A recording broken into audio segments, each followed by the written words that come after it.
नमस्कार दोस्तों, आज मैं आपके सामने एक फिर नई वीडियो लेके आया हूँ। कल आपका पेपर है और मैं बहुत जोर से आपकी तैयारी में लगा हुआ हूँ। बार बार एक चीज कह रहा हूँ, परेशान बिल्कुल मत होइए, पैनिक मत होइए। सैंपल पेपर जितने ज्यादा सॉल्व कर चुके हैं उतने ज्यादा सैंपल पेपर सॉल्व करिए, ठीक है।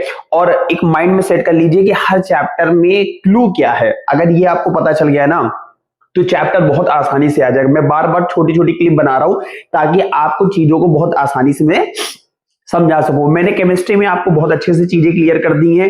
50-50 एमसीक्यू मैंने करा रखे हैं, आप उसको एक बार देख लीजिएगा, आपको बहुत अच्छा रिकैप मिलेगा। अभी मैं आपको बायोलॉजी यानी लाइफ प्रोसेस का एक शॉर्टकट रिकैप दे रहा हूं। ये चैप्टर बच्चों है बहुत बड़ा, लेकिन इसको मैं बहुत ही आसानी से, बहुत ही सिंपल वे में, छोटे पॉइंट में कन्वर्ट करके दिखाता हूं। देखो, लाइफ प्रोसेस क्या होता है, आप अपने आप से सोचो। कोई व्यक्ति अगर वो जीवित है यानी उसमें कोई मूवमेंट हो रहा है, कोई ग्रोथ हो रहा है, यानी वो अपनी कम्युनिटी में एक रिप्रोडक्शन की प्रोसेस कर रहा है, तो ऐसी सभी फीचर्स अगर उसमें देखने को मिलते हैं तो एक लाइफ प्रोसेस का पार्ट है।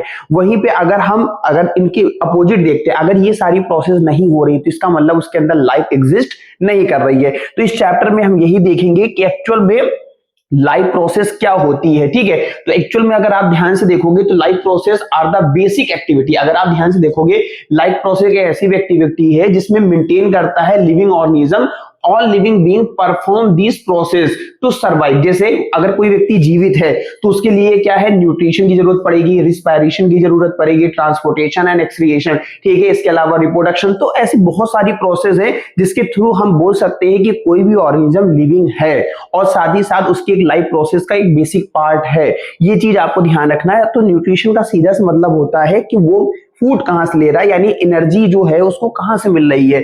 दूसरा रिस्पायरेशन होता है, यानी कोई व्यक्ति एक्टिविटी परफॉर्म करता है तो कुछ ना कुछ एनर्जी लॉस होती है, ठीक है। वहीं हम ट्रांसपोर्टेशन के बारे में बात करें, हम भोजन कुछ भी करते हैं तो हमारी पूरी बॉडी में ट्रांसपोर्टेशन होता है, यानी एनर्जी का फ्लो होता है। और लास्ट आता है एक्सक्रिएशन, यानी जो हमारे बॉडी में वेस्ट मटेरियल होता है वो किसके थ्रू निकलता है, किडनी के थ्रू निकलता है, ह्यूमन स्ट्रेटा वगैरह, यूरिन, ये एक एक्सक्रिएशन की प्रोसेस होती है। तो ये बेसिकली प्रोसेस है जिसके थ्रू हम कह सकते हैं कि लाइफ प्रोसेस एग्जिस्ट कर रही है, ठीक है। तो आपको कॉन्सेप्ट क्लियर हो रहा होगा। अब हम बात करेंगे जो न्यूट्रिशन है, उस न्यूट्रिशन को बेसिकली देखा जाए, न्यूट्रिशन कोई भी व्यक्ति अगर न्यूट्रिशन क्यों लेता है, क्योंकि उसको काम, जैसे मैं आपको पढ़ा रहा हूं तो मुझे एनर्जी की जरूरत है, साथ ही साथ मेरी ग्रोथ और रिपेयर, कहीं अगर मेरे को कट जाए, फट जाए, तो ऐसी कोई भी दिक्कत आ जाए तो वहां पे हमें रिपेयर की जरूरत पड़ती है, तो वो एक न्यूट्रिशन का पार्ट है। वहीं अगर हम मोड ऑफ न्यूट्रिशन के पार्ट बात करें तो ये दो तरीके के बेसिकली आता है, ऑटोट्रॉपिक और हेटेरोट्रॉपिक। तो ऑटोट्रॉपिक क्या होता है, organism make their own food,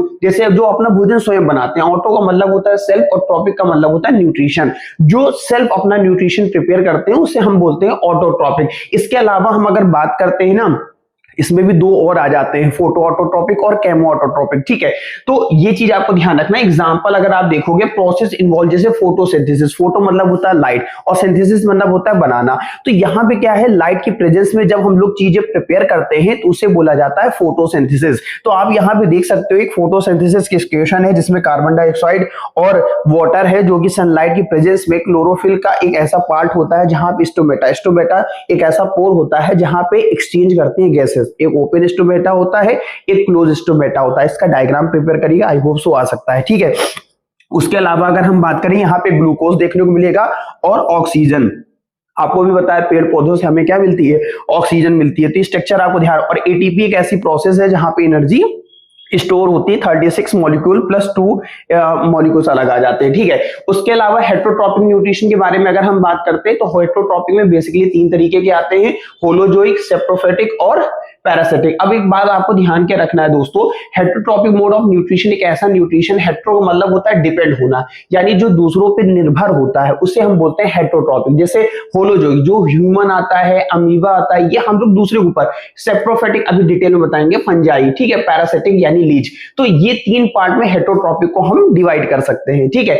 अब न्यूट्रिशन इन ह्यूमन बीइंग के बारे में अगर हम बात करें, ठीक है, न्यूट्रिशन इन ह्यूमन बीइंग के अगर बारे में हम बात करते हैं तो इसमें आप देखते हो इंजेक्शन देखने को मिलता है डाइजेशन, एब्जॉर्प्शन, एसिमिलेशन और इजेशन। तो ये 5 प्रोसेस है जिसके थ्रू लाइफ प्रोसेस एग्जिस्ट करती है दोस्तों। जैसे इंजेशन यानी हम फूड को अंदर ले रहे हैं, डाइजेशन यानी हमारा फूड क्या हो रहा है, पच रहा है, ठीक है। आप यहाँ पे देखोगे पहली स्टेज होती है माउथ की, यानी जिसे हम इंजेशन कहते हैं, ठीक है। इसके अलावा दूसरे नंबर पे आप देखोगे यहाँ पे स्टमक होते हुए, गॉल ब्लैडर के थ्रू, पैंक्रियास के होते हुए स्मॉल इंटेस्टाइन, ये आपको दिख रहा है ये लार्ज इंटेस्टाइन है, ठीक है। और ये स्मॉल इंटेस्टाइन, ये क्वेश्चन पूछा जा सकता है कि स्मॉल इंटेस्टाइन की लेंथ क्या है, ठीक है, बहुत इंपॉर्टेंट क्वेश्चन है दोस्तों।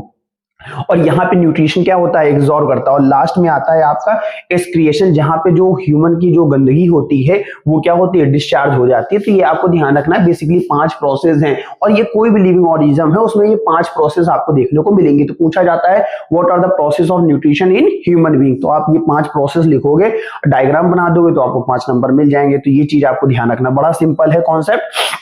इसके अलावा अगर हम बात करते हैं, अगला जो है मेन ऑर्गन, जैसे अभी हमने बताया सबसे पहले माउथ होता है, फिर स्टमक होता है, फिर स्मॉल इंटेस्टाइन, फिर लार्ज इंटेस्टाइन। तो अब यहाँ पे अगला टॉपिक ये समझ में आ गया ना। देखो मैं एक क्लू के रूप में आपको समझा रहा हूँ, बहुत बड़ा चैप्टर है, शॉर्टकट रिकैप के रूप में आपको समरी दे रहा हूँ, ठीक है। रिस्पायरेशन का मतलब क्या होता है, process of breaking down of food to release. जो भी हम भोजन करते हैं तो भोजन करने से एनर्जी हमें मिलती है और एनर्जी क्या होती है, बर्न होती है। अब जैसे हम एक्टिविटी कर रहे हैं तो जो हमने एनर्जी ली है वो कंज्यूम हो रही है। तो यहाँ पे क्या लिखा है, अब इन रिस्पिरेशन भी 2 होते हैं, एक एरोबिक होता है, दूसरा एनारोबिक होगा।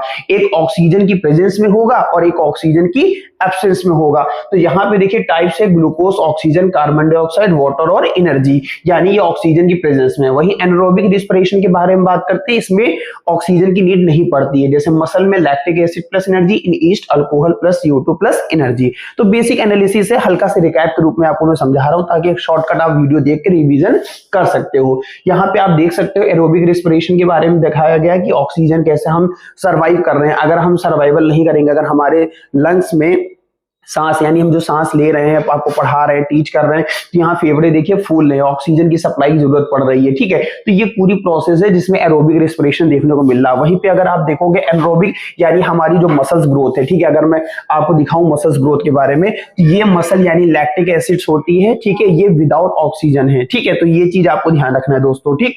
अब इसी में हम आगे बात करते हैं दोस्तों, यहाँ पे ह्यूमन रिस्पिरेटरी सिस्टम। रिस्पिरेटरी का मतलब होता है जो सांस लेने की जो प्रोसेस होती है, जो एक्टिविटी हम परफॉर्म कर रहे हैं, उसमें बेसिकली 4 मेन ऑर्गन आते हैं। नॉस्ट्रल्स हो गए, ट्रेकिया हो गए, लंग्स हो गए, एलोवेली हो गए, ठीक है। तो अगर आप देखोगे नॉस्ट्रल्स के पास यानी नाक से हम नासिका से क्या करते हैं, सांस लेते हैं। फिर ट्रेकिया यानी यहाँ पे 2 पाइप होती है, एक फूड पाइप होती है और एक विंड पाइप होती है, ठीक है। उसके थ्रू हमारे लंग्स में ना पहुंचती है और हम अपनी एक्टिविटी को क्या करते हैं, यहाँ पे छोटे छोटे पोर होते हैं दोस्तों, इन्हीं से क्या होते हैं, गैस एक्सचेंज होती है। तो जो भी हम लोग एक्टिविटी परफॉर्म करते हैं, जैसे हम लोग ने कंजम्पशन किया, कोई चीज खाया, तो उस कंडीशन में क्या होता है, भोजन बर्न होता है और वो कार्बन डाइऑक्साइड के फॉर्म में कन्वर्ट हो जाता है। और फिर आपको भी पता है कोई भी चीज जब जलती है तो क्या बनता है, कार्बन। और कार्बन जब ऑक्सीजन के साथ रिएक्ट करेगा तो कार्बन डाइऑक्साइड, तभी हम लोग जैसे ऑक्सीजन लिए तो फूड क्या हुआ, बर्न हुआ, then after carbon dioxide release हो गई, ठीक है। तो ये चीज आपको ध्यान रखना है। अब हम बात करेंगे ट्रांसपोर्टेशन। जो ट्रांसपोर्टेशन अगली स्टेज है, इसमें अगर हम बात करते हैं, ठीक है, ट्रांसपोर्टेशन सिस्टम यानी कि यहाँ पे इंपॉर्टेंट आता है सर्कुलेटरी। सर्कुलेटरी का मतलब जैसे हम लोग कोई भी भोजन कर रहे हैं या कुछ खा पी रहे हैं, तो देखिए हम दवा खाते हैं मुंह में, ठीक है, और हमारे पैर में लगी चोट, तो बॉडी में क्या होता है, वो पूरा अंदर तक चला जाता है, ठीक है। तो यहाँ पे अगर हम देखते हैं ट्रांसपोर्ट सिस्टम के बेस में, यहाँ पे हार्ट है, ब्लड है, ठीक है, ब्लड वेसल्स है। तो सबसे इंपॉर्टेंट आता है हार्ट, यानी कि हम लोग जो भी एक्टिविटी परफॉर्म कर रहे हैं, जो भी एक्टिविटी इन द सेंस कि हम देखिए अगर हम हमारे दिल ना हो तो क्या हम जीवित रह सकते हैं, क्योंकि आपको पता है हार्ट बीट हमारा लगातार कॉन्टिन्यूसली, जैसे हम रेस्ट मोड में भी होते हैं तब भी हमारे बॉडी में हार्ट का फंक्शन परफॉर्म होता रहता है। वही ब्लड, पूरी बॉडी में हमारे ब्लड क्या होता है, सर्कुलेट होता रहता है। ब्लड वेसल्स मदद करती है ब्लड को सर्कुलेट करने में, जैसे आर्टरीज हो गया, वेन्स हो गया और कैपिलरीज हो गया। तो ये चीज आपको ध्यान रखना है जो कि ट्रांसपोर्टेशन में इंपॉर्टेंट रोल अदा करते हैं। वही ह्यूमन हार्ट के बारे में बात करते हैं, सबसे इंपॉर्टेंट है, पेपर में आपके डायग्राम भी पूछा जा सकता है। इसमें बेसिकली 4 चैम्बर होते हैं, 2 ऊपर होते हैं, 2 नीचे होते हैं। तो right atrium, right ventricle, left atrium और लेफ्ट वेंट्रिकल। इस पूरी प्रोसेस को हम लोग डबल सर्कुलेशन के द्वारा भी समझ सकते हैं। तो अगर आप यहाँ पे एक डायग्राम देखोगे, बहुत सिंपल स्ट्रक्चर है, आपको माइंड में सेट करना है। अगर जितने अच्छे से आपको चीजों को समझ में आ जाएगा उतने ही अच्छे आपको कॉन्सेप्ट भी क्लियर हो जाएगा, ठीक है। आप यहाँ पे देख सकते हो ये स्ट्रक्चर आपका पूरा बना हुआ है, ठीक है।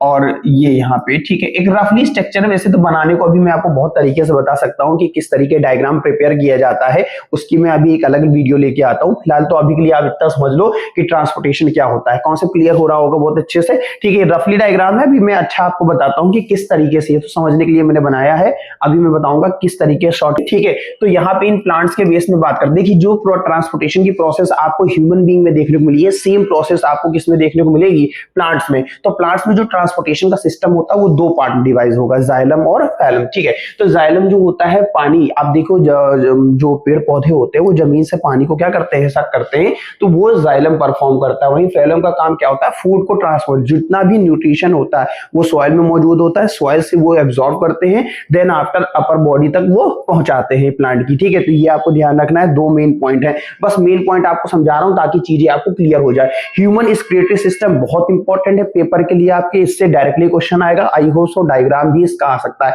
बहुत सिंपल, बहुत आसान है, आपको कुछ नहीं करना, ठीक है। बस आप ऐसे एक लेयर बना दीजिएगा, इसको यहां से कनेक्ट कर दीजिए, इसको यहां से कनेक्ट कर दीजिए, ठीक है। और यहाँ पे एक ऐसा किडनी निकाल दीजिए, ये यहाँ पे, ठीक है। फिर उसके बाद यहाँ पे ऐसा स्ट्रक्चर बना दीजिएगा, ठीक है। सिंपल फॉर्म में 5 नंबर का फिगर में आता है, ठीक है। तो ये आपको ध्यान रखना है, ठीक है। अगर हम ह्यूमन स्क्रीटरी सिस्टम के बारे में बात करते हैं तो सबसे इंपॉर्टेंट होता है किडनी, यूरेटर, यूरिनरी ब्लैडर और यूरेथ्रा, ये आपको ध्यान रखना है। Removal of metabolic waste from the body in human. अब हम बात करेंगे प्लांट, देखिए जैसे ह्यूमन बीइंग में है ना चीजें, मतलब हमारे बॉडी से गंदगी निकलती है, वैसे अगर आप देखोगे main waste product urea in plants में, जैसे through stomata, through lenticels, by storing waste in leaves. तो ये एक ऐसी प्रोसेस जैसे ह्यूमन बीइंग में आपको देखने को मिलता है ना, गंदगी है ना कैसे डिस्चार्ज होती है, वैसे यहाँ पे अगर आप देखोगे यहाँ पे भी आपको देखने को मिलेंगी, ठीक है। तो आपको चीजें समझ में आ रही होंगी। अब इसी में हम बात करते हैं इंपॉर्टेंट डायग्राम टू प्रैक्टिस, ठीक है। सबसे इंपॉर्टेंट होता है ये आपको ह्यूमन डाइजेस्टिव सिस्टम बनाने को आ सकता है, बहुत इंपॉर्टेंट है। माउथ, एसोफेगस, स्मॉल इंटेस्टाइन, ठीक है। दोस्त गलत लिखा हुआ है, जहां पे है ना चीजें होती हैं ये भी गलत है। अब करेक्ट करिएगा कहां पे है ना गलत है, तो मैं आपको चीजें बहुत अच्छे से क्लियर कर दूंगा, ठीक है। तो ये चीज आपको ध्यान रखना है, ठीक है। मैंने इसको इसलिए डलवा दिया था ताकि आप करेक्शन कर सकते हो, आप करेक्ट करके मुझे बताओगे, ठीक है। तो चीजें आपको समझ में आनी है चाहिए, ठीक है। उसके बाद हम इंपॉर्टेंट रेस्पिरेटरी सिस्टम के बारे में बात करते हैं, ठीक है। यहाँ पे भी बहुत सारी मिस्टेक हैं, आपको चीजें समझना है, ठीक है। कैसे डायग्राम को आप फाइंड आउट करते हो, ठीक है, वो चीजें आपको क्लियर होंगी। मैं इंपॉर्टेंट सिर्फ डायग्राम दिखा रहा हूँ दोस्त कि है ना कौन से important. Human digestive system important है आपका, जो बहुत ज्यादा पेपर में फंसने के सामने है। दूसरा ह्यूमन रेस्पिरेटरी सिस्टम है, इनके डायग्राम में भी मैं प्रैक्टिस कराऊंगा, ठीक है। उसके अलावा मैं अगर बात करता है ह्यूमन हार्ट के बारे में, ये आपका इंपॉर्टेंट डायग्राम में अभी अगली वीडियो में आपको समझाऊंगा, ठीक है। इसके अलावा आप नेफ्रॉन का स्ट्रक्चर देख सकते हो, बहुत सिंपल है नेफ्रॉन का स्ट्रक्चर, वो भी अभी मैं आपको बताऊंगा, ठीक है। ये पार्ट होता है, ठीक है, हमारे किडनी में मौजूद है नेफ्रॉन, ठीक है। स्ट्रक्चर ऑफ लीव आपसे पूछा जा सकता है कि स्ट्रक्चर ऑफ लीव्स में कैसे है ना काम करते हैं, ठीक है। तो जो इंपॉर्टेंट डायग्राम मैंने आपको बताए हैं वो चीज आपको ध्यान रखना है। एक शॉर्टकट रिकैप में मैंने वीडियो आपको समझाई है लाइव प्रोसेस को, इसको जितना अच्छा आप माइंड में सेट कर ले जाओगे चीजें उतनी अच्छे से क्लियर हो जाएंगी। Thank you so much.